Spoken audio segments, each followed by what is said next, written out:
Y'all, I am so excited to have Kirk Martin back with us again today. Kirk is the founder of Celebrate Calm. He is the guy you hear on the Calm Parenting podcast. You've probably followed him along as he hikes and tells us all kinds of interesting tidbits on Instagram. But every time Kirk is here, I learn something new. I get insight that I had not gotten before, and I cannot wait for you to hear him. So, Kirk, welcome to the podcast today. Leslie, thank you.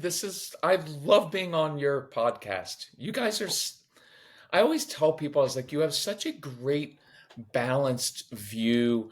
You've got like, you can be tough, but you're compassionate. And I just love your whole approach. So I'm thrilled. Thank you. Well, thank you, thank you. It is we do have good conversations. I will say that. So Yes, you I'm do. excited to dive in with you and have a good conversation today. But for those who may not be familiar, there's so many new people coming in. They may not have connected with you before. Tell us a little bit about yourself and your ministry and how God led you to this. And then I want to dive in and spend the bulk of our time talking about kids with big emotions because I know a lot of our families that is a very relevant topic. And so I'm excited to dive into that with you. Awesome.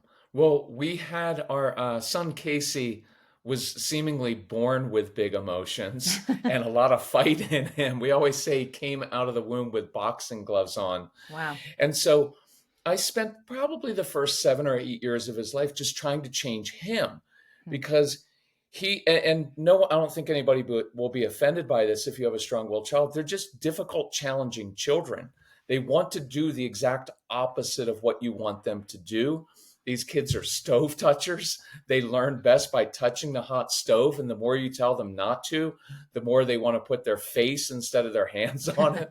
And so, after really wrestling with that and asking God and saying, why did you give us this kid? Please change him. I kept hearing this kind of still small voice saying, well, what if I created him that way on purpose? And Hmm. what if instead of trying to change him, you're the one who needs to change? And I didn't like that message because I'm a man. I don't want to change. I just want to blame everybody else like Adam. And so when I finally took control ownership of that and said, hey, the only person in life that I can control is myself, Hmm. and I began to control myself, I saw my son differently, and we were able to, you don't stop all the power struggles. You can't. They're going to create a lot of drama. It's that I stopped creating drama as well. I Hmm. stopped feeding into that. And then we went through a whole process where we started inviting kids into our home. And we had 1,500 strong will kids, neurodivergent kids, kids on the spectrum in our home so we could teach them impulse control, social skills. And it was a home filled with kids with big emotions. Wow. And so we tried all the standard ways. And I know the parents out there who have tried the typical, well, you just need to be firm and consistent and give consequences. Well, these are kids who don't care about consequences. So you run out of consequences by the time your child is like 4. And Hmm. so then it's like, well, what do we do? And so I hope what parents find is, one, I want you to be encouraged and know this is nothing new. I mean, the first family had 2 kids. One of the first 2 kids was a murderer. So Wow. if you're doing better than a 50% murder rate among your children, historically speaking, you're a good mom or dad. I mean, Leslie, when you really look back through scripture and then you're like, oh, family life is supposed to be wonderful. Joseph's brothers come Yeah. along and throw him in a pit and lie to their father. Like it's normal if you're struggling. Hmm. So I just want to encourage you with that.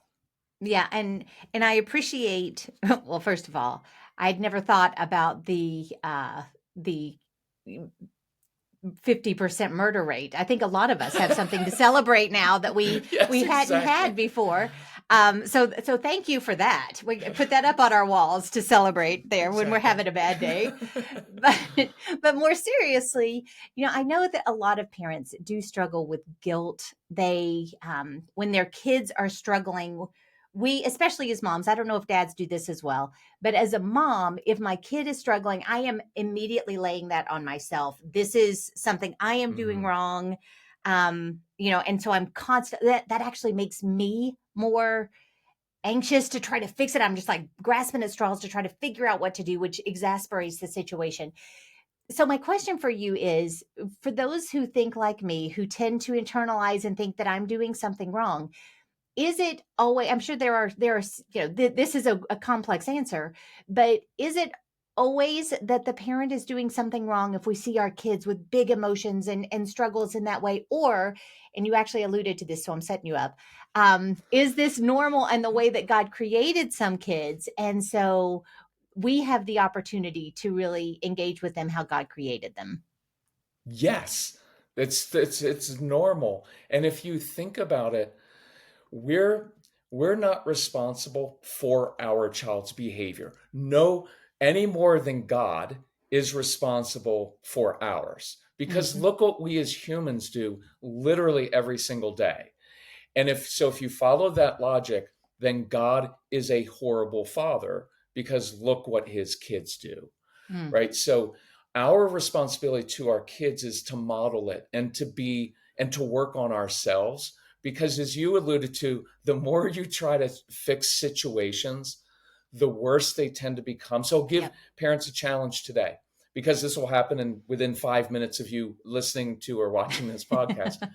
Your kids are going to squabble, right? Like a lot of moms are, well, I just want my children to love each other and play together so well. Then I'm like, tell me where in history or in scripture you actually see that. Cain, Abel, Joseph, his brothers, Mm, Jacob, Esau. It's normal. And so here's my challenge: walk into a room and instead of trying to fix it, just sit and observe, ask questions, teach, problem solve, but don't try to fix everything, because that's also a man thing, right? That's what we do with our what? Well, honey, your feelings and emotions are illegitimate, right? Like there's no reason to be upset, and all of us do this because we're uncomfortable with other people's emotions, and mm. we're uncomfortable with people acting misbehaving in a sense. And so when you walk in and you say, "Huh, what are you guys fighting about? What's going on here?" And you find there's the provoking child, the strong-willed one who just wants his brain stimulated, and I can say, "Oh, I know why you're picking on your brother, because you like the response." So here are three other ways you could get a response, get your brain stimulated. One of which is having a little job in the neighborhood because you like money and you have a big heart. And so when I slow my world down, I can Mm, actually problem solve and teach my kids. And discipline means to teach. I mean, we get the word disciple is to teach right, by modeling. So, right. yeah, so moms, look, I can tell you as a dad, when moms go to sleep, you wake up in the middle of the night thinking about your children. When we as men go to sleep, we just forget we have children. We kind of do, right? We're like, and so moms bear, and a lot of homeschooling moms bear such a huge burden because feel like you never do enough. Mm. And so I want you to know you're doing more than enough, right? You being there for your kids every day, it's more than enough. Homeschooling moms, slack off a little bit. You're too hard on yourselves. Well, that is true. And we really are. We really have very high expectations of ourselves, probably all moms, but we're talking primarily to homeschooling moms because we're with our kids 24/7 all the time. But we also, one of the things that I appreciate so much about many of the moms who listen in here, they are looking for means, answers, helps, so that when they enter these situations, they are equipped to handle them. And so preparing in advance, God is so faithful to answer our prayers for wisdom with his word, with other things that we've heard. So by actually listening and trying to learn stuff like this so that we can get ahead of situations, we can go into those more lively engagements with our children, with a lot more confidence that God is going to give us the right steps. And so often he'll just work in ways that kind of blow our minds. So I want to ask you some specific questions so that we can equip ourselves to deal with situations when we enter them. So when we do find that our kids are getting upset, like especially those ones, that tend to have big emotions. I've got some children that when they get upset, it's still pretty small, right? I've got Right. others that when they get upset, it's bigger. So with the ones that we find that they're getting upset, what is the first step as a mom, as a dad, that we can do to really start helping calm them down? Because I know we can't engage with them at a heart level if they're all in a tizzy. So we want to calm them down first so that we can actually get to their hearts and actually do the teaching and training and discipling you were talking about. Okay. Awesome. So we'll go through 5 steps. The first one is counterintuitive. I want you to give your kids something they feel in control of. Hmm. Because what happens is most meltdowns, including my own, are when I feel out of control of a situation. And our typical go to as humans is, as a dad, it was, you need to calm down right now. And my son would look at me like, you're yelling at me to calm down. And apparently you haven't mastered that skill yourself. But a lot of us will go down, calm down, honey. Literally nobody on the planet likes to be told to calm down. It makes us all furious. And so here's the mindset shift. Instead of, I need to calm that child down right now, no, my first step is I need to give them something they're in control of, Hmm. because that itself will start to calm them down. I'll give you a couple examples. I have working with families where a child really loves to fish. And so he's upset about something else. And dad walked into the room and said, hey, I just remembered on Saturday we're going fishing. If you could go to the garage and organize the fishing lures for me, oh man, that would be really helpful. Wow. See, instead of coming in, you know what? Control your attitude, young man, calm down. That child loved his fishing lures. And a lot of us have kids who are kind of on the spectrum, organizing things, putting them in rows, counting things, measuring things. It gives a sense of control back. It's some of you as moms, I know before bed, you go to your kitchen and you clean your kitchen sink. There's no dishes there because what you're saying inside is, I can't always control my kids or my spouse, but my sink and my kitchen, they're going to be spotless. And before you go to bed, it's like it gives you a sense of order inside. So number one, I would say, remember, start to think through, what can you give your child something, a mission, doing something I used to do. There's a broom broken in the basement. Could you go find some duct tape and fix that for me? Because a lot of Hmm. us have kids who are very handy and they like to tinker with things. Tinkering with things is very calming because now we're getting them back to kind of a calm state. So that would be my Hmm. first step. Wow. That's so helpful. And you see it, I'd never thought of it in that way, but so often just shifting the focus, shifting the situation in any way helps calm the environment and give you a much better platform for what Yeah. you're doing. So being strategic with it, as you were just kind of laying out for us, makes so much sense. And so yeah, I really really appreciate that. So is there anything that while we're kind of giving our kids something they can control, something that is kind of that redirect, that calming force, is there anything that during that time that it's important, for me as a parent to be doing to prepare myself for, kind of training them through this? Good question, Leslie. So, second thing is related is we control ourselves during that Hmm. time of, okay. And I want to encourage you, because a lot of times in Christian circles, there's a very quick, like, well, you need to discipline immediately. Well, I want to do it promptly, but it doesn't have to be immediately. You Yeah. have to de escalate before you discipline. Hmm. So the first step for me is control myself. So whether that's sitting down, I know people always knock me like, that's so simple. I like simple because as parents, you are so busy and you have 15 million things going on in your head. When I sit down in a situation, it immediately changes my body posture, Yeah. changes how I breathe, it changes how I see the situation, and it doesn't provoke a defensive response from the child. And here's another one, even matter of fact tone. One of the most important things you can do if you have a child with big emotions, moms, this is harder for you. Now, I'm a guy, which means I have no emotions. So I'm kidding. But a lot of times it made it easier because if you go with a really sweet tone, oh, honey, we don't do that around here. That sounds like weakness to a strong-willed child. It is, Mm, it actually creates instability because what it sounds like is, I don't know what to do with you. So I'm going to talk really sweetly and hope mm, that you stop. So I don't want to go there. I don't want to go the opposite end of, you know what, you better get control of your emotions right now, young man, because screaming and yelling isn't effective. So in between there is even matter of fact tone.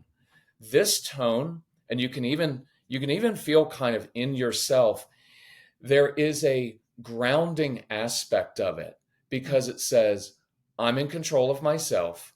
My yes is my yes, my no is my no. I can handle you at your worst. When your world is out of control, mine's not out of control. See, it's a really cool thing if you look through, and I'll hit this one at the end, in the end example, but how Jesus handled situations. He was never really like freaking out, like, what are you guys doing? Right? Like he was in control of himself, and it calmed situations down wherever he was. mm. But that even matter of fact tone, sitting down, control yourself.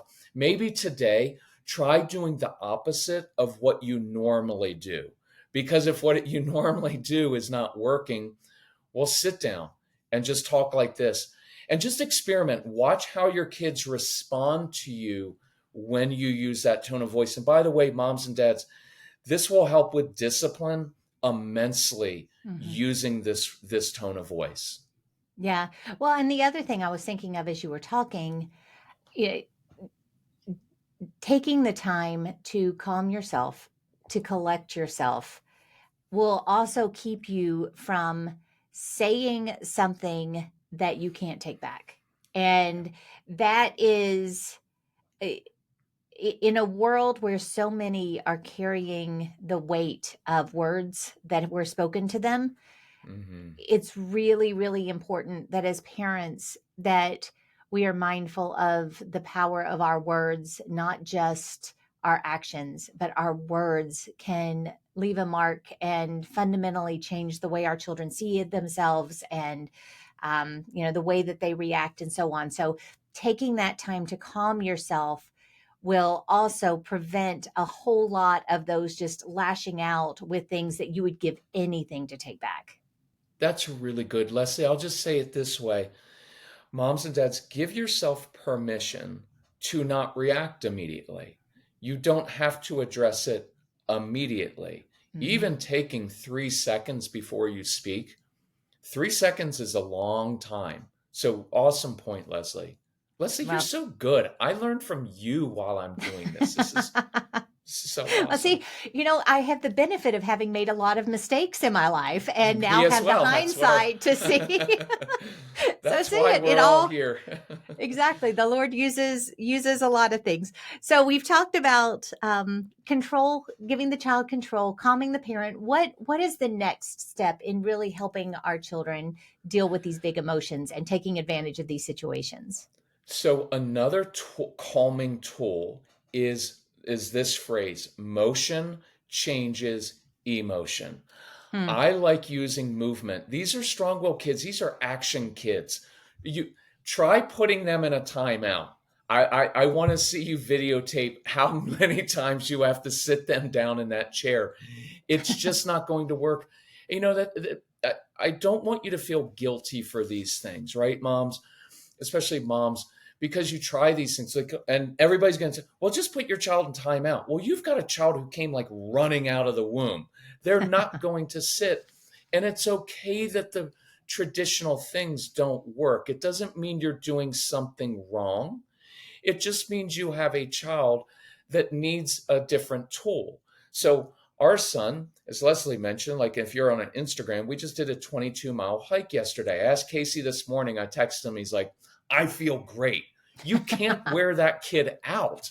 So so I always used a lot of movement. So here are maybe 2 or 3 examples. Child's getting really upset. I walk into the room and I'd say, hey, Case, listen, and I'd be twirling a little football and I'd say, hey, when you're ready, if you want to come outside and play catch, I'll help you with whatever you're struggling with.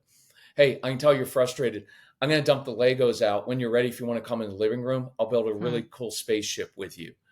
Moms, let's say that you have like 4 or 5 kids. You can't go out and play catch with your kids, right? One child.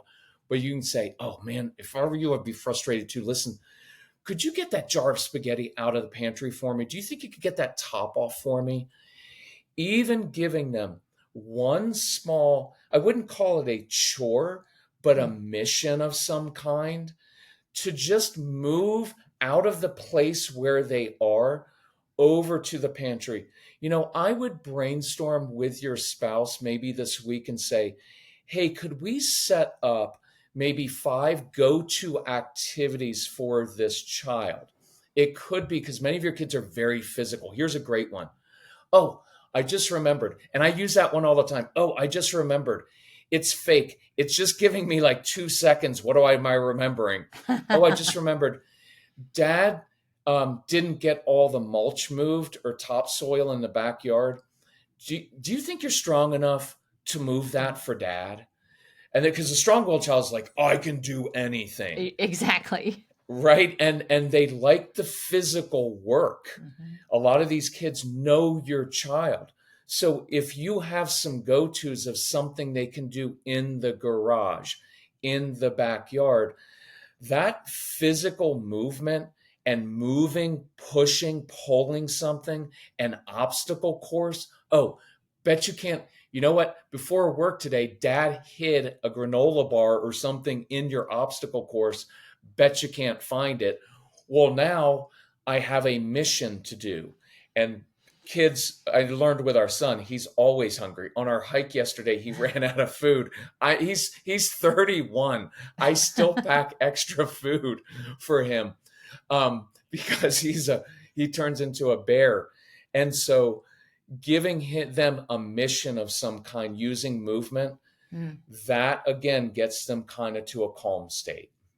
Yeah, that's so good. And you mentioned at the beginning, is you were talking about that timeout won't work. A lot of the traditional, things that people think of doesn't necessarily work. And one of the reasons for that, I believe, is if you tell a child who is very active, very big emotions, to go sit still, like you noted, you're going to be, kind of, how many times are you going to put him back in the chair? But what you've just set up is another wrestling match. You've set up another power struggle, and you're going to find yourself in this cycle that you just want to get out of, but you've dug in your heels in the wrong area. That doesn't go for the Mm, heart. That actually just sets up this other secondary power struggle.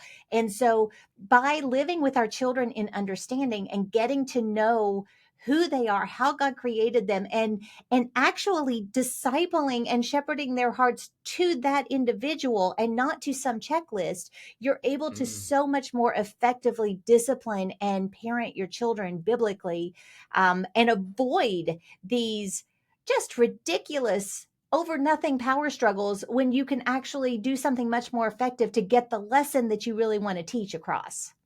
That's so good. The other thing I didn't really have prepared, but it fits in with this, Leslie, is when I'm saying, hey, could you move that mulch? Could you open that spaghetti jar? Do you want to come out and play catch? I'm inviting the child into relationship with me Mm-hmm. instead of just go to your room and think about your actions. It's no, come to me because I can help you in this moment. And I think that's honestly, that's the discipling moment of this is the picture of our father who says, what you do, it's not throwing me off. I've seen it before. Yep. I can handle it. So come to me Mm. instead of go to, and there's nothing wrong. Don't feel guilty if you need to send your kids to their room. Eventually, though, work on drawing them to you because what I want to communicate is when your world is out of control, mine's not. And when Mm. you're a teenager and you're going through all kinds of things, come to me, partly because I don't want them to go to their dopey friends, right? Right. Because I want to. So that relationship aspect of it and connection is more important than anything we've talked about, but it's kind of inherent in all of this. So Yeah. Yeah. thank you for that, That's Leslie. Oh, you're welcome. And I actually just wrote down when your world's out of control, mine isn't. That's just such a good point. Now I've heard you talk about giving kids intensity during emotional meltdowns and such, which seems so counterintuitive. Work that out for me just a little bit. And for Okay. parents, what do you mean by giving kids intensity during these times? Okay, so let's say we've got a child. He or she makes a little paper airplane and throws it. It doesn't fly the way they want it to fly. And your strong-willed, emotional kids are very particular. So Hmm. this child's going to pick up the airplane, crumple it up, stupid airplane, and they may call themselves "I'm stupid." And most good moms and dads will come in the room. Oh, honey, that was a good airplane. Wrong answer, because now you've kind of invalidated. It's like, Hmm. for a mom, if you have a good friend and she said something very hurtful to you and you were expressing that to your husband and he was like, "Oh, honey, it's not a big deal." You're going to be like, "You're sleeping on the sofa. That's not worth." What you want your husband to say is, "You know what? If I were, that would really hurt me too." So when I walk into the room with that child and he threw the airplane, just try this. I walk in with some intensity and say, "You know what? If I were you, I'd be frustrated too. You Hmm. put a lot of time into making that airplane. It didn't fly right. That's frustrating." See, there's something very validating about that because your kids with big emotions, the other thing I want you to know is they have big goals in life. They have big dreams. They wake up in the morning with an agenda of what they want to accomplish. And when it doesn't go right, they get really frustrated. And so, I mean, you see that all throughout scripture. You see, Moses gets angry and kills an Egyptian. And God sees in that, well, this is the kind of take charge guy, don't like the murder part, but this kind of take charge guy that I can use to lead my people out of the wilderness, Hmm. right? It's David, this mild-mannered shepherd who says, "Oh yeah, I'll take Goliath, give him to me. I've got this."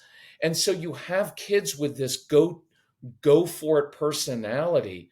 Well, that doesn't come that doesn't come with like, "Okay, I didn't get what I wanted."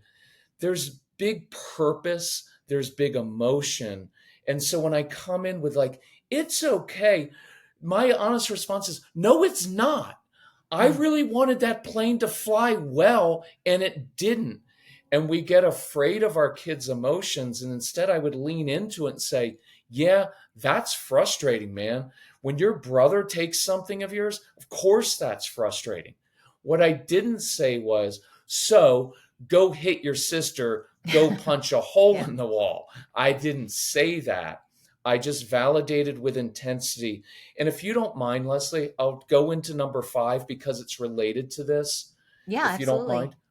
So then I validate and then I say, "Oh, you know what? I need to go grab a drink. I need to go to the bathroom.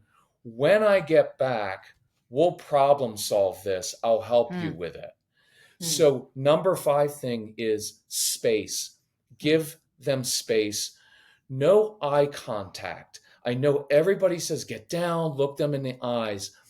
And when they're upset, the reason I give space and don't look at them is nobody likes to be watched while they're at their worst in the middle of their own meltdown, right? Hmm. It's one of the things as a dad that got me is I would be in the car, and this is before I calmed down, and I'd be like, "Oh, he's right." You see it at church on Sunday morning, right? Like on the way into church, you're in a hurry because your strong-willed child makes you late, and then you're cutting people off, and your family's like, "Dad, you're not displaying the fruit of the spirit right before church." And you're yelling at your kids on the way into church, right? Like, "Be on your best behavior. We're at church." And so in that moment, I don't want to be watched. It's embarrassing. Hmm. And where I was going to go earlier was you watch Jesus when they brought the woman out caught in adultery. It makes me cry every time I think of it. It was such a beautiful moment of they bring this woman out who's caught in the midst of the act, Hmm. shame, surrounded by all these men. And Jesus kneels, stoops over, kneels in the dirt, and starts drawing in the dirt. Why?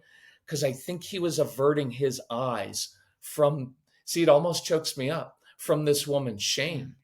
And Mm. I think if we can, as one thing with Christians, is avert our eyes from people's shame instead of reinforcing it so much. People have a lot of pain in this world. And I Mm. don't think our goal is to make people moral, it's to heal their pain. Jesus came to heal the brokenhearted. And your kids, a lot of you have adopted kids, and those adopted kids and kids who came from foster care, there's a lot of pain under there. Even when you adopt them from birth, Yeah. they Yeah. felt stuff in their mother's womb. There is trauma there.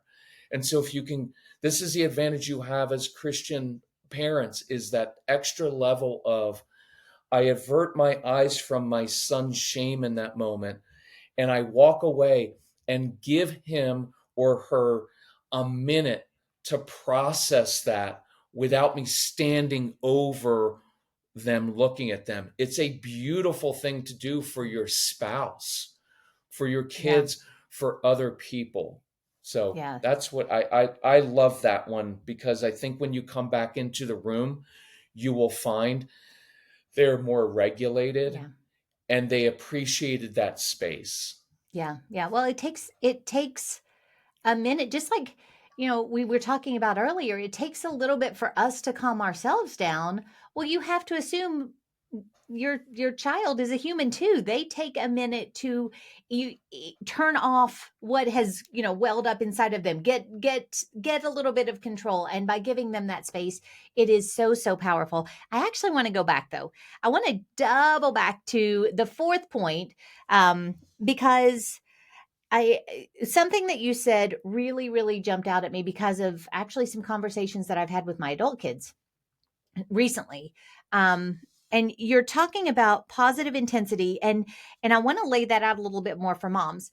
As a mom, I want my kids, first of all, to think they hung the moon like I do. I want them to see themselves the way that I see them. So I'm encouraging, I'm, loving, that's who I am, right?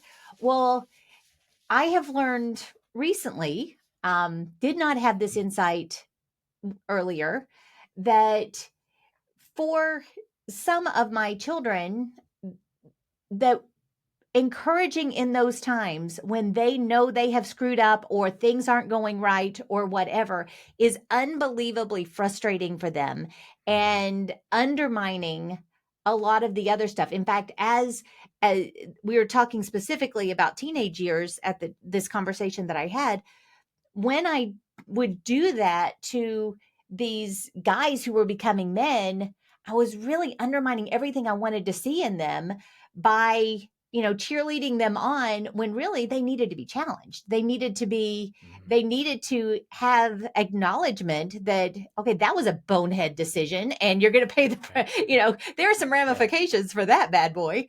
But instead, because I would see the hurt that they would have from the bonehead decision or the frustration or whatever, I would try to encourage when really, like you noted, it would have been so much more impactful in that moment to acknowledge the outcome of the decision or the mistake on the airplane or the fact that it didn't fly, whatever that is. But that validation element of how they are feeling, I never understood, and I wish that I did. So I wanted to go back and just Okay. really highlight that, because that is something that God literally earlier this week I had a conversation. So when you brought that up, I'm like, oof, I gotta have to talk about that, because I didn't know. And, my boys are very grown. And so anyway, I wanted to highlight that because it was very personal to me. I appreciate I appreciate that. And I don't know if this is different because they're boys, because Casey is our strong boy, but Hmm. I was more direct with him Yeah. like that, because it almost feels like, what are you saying? I'm not capable of better? That sometimes, you know what, I'd maybe say it like this, Leslie. When your kids, and especially boys, become teenagers, transition a little bit from mommy to mom, Yeah. right? And said, well, you're always my little boy. And they will be. I mean, I still have a nickname for my 31-year-old son. So they're still all, but with a boy especially, I would talk very even matter of fact of like, hey, that's not going to work. And Mm, that I like that boneheaded decision. One, I expect boneheaded decisions from kids. All right, yes. they're supposed to. You're This is the time to do boneheaded things, not when you're 35.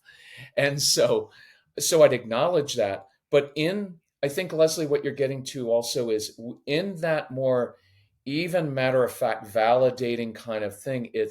But I believe you're capable Yeah. of making a better decision next time, Mm, not excuse. Sometimes you've heard this because Leslie and I are in our 40s, so we're a little bit older now. And so, no, we have grown kids, but we've heard this transition to this really sweet talking, sometimes is condescending to kids yeah. to even afford. If you Let me do this really quickly, if you don't mind. Even a Mhm. 4-year-old, when they're doing something wrong, we're like, "Oh, honey, it's okay. I'm sure you were just dysregulated." And it was like, "No, I wasn't dysregulated. I was just challenging your authority because I want to know where the boundaries are." And you're talking to me like I'm a 4-year-old, but I'm 4 going on 34, and it's confusing to them. So I don't need to yell at them, but just saying, hey, jumping on the sofa, that's not happening in my house. But I love your energy. If you want to come help me walk the dog, stir the soup, I'm good with that. But if you're not even matter of fact and say, I believe you're capable of much more than this, Mm, it feels a little condescending to them. And they get confused because they're like, I knew exactly what I was doing, telling you that. And now you're making excuses for my behavior. Now I'm confused who's really in control. So yeah. hopefully that gives a little clarity. Yeah, I This is appreciate hard your stuff, moms and dads. well, and it's not there's a lot of it that's not natural. There's a lot of Yeah. it that is and that's why at the beginning I talked about getting the resources, understanding your children better, trying to learn, be a constant learner and discoverer of what makes your kids tick because that makes you a better parent. That Mm. allows you to go for their hearts better and it's so important. Um we are just out of time and I hate that. I want you though before we go to just run us through those 5 steps that you talked about so they're really clear at the end. And then tell us where we can connect with you going forward for the families that want to go deeper in this. Okay. So when kids are out of control, number one, let's give them something they feel in control of. Number two, during that time, let's control ourselves, tone of voice, body posture. Remember, number three, motion changes emotion. Try to have some pre planned, like a fire drill for your kids of things they can do instead of what not to do. Four, we're going to validate with some positive intensity. Of course, you're frustrated. Number five, give some space, no eye contact. And then just enjoy your kids. They're going to Mm, mess up, and that's okay. And you're still a good mom, just like God's still a good dad, even though I'll mess up a few times today. But yeah. Leslie, thank you. Thank you. I learned so much. Like I do want to say something.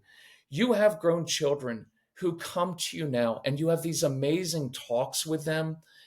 That's such a beautiful thing.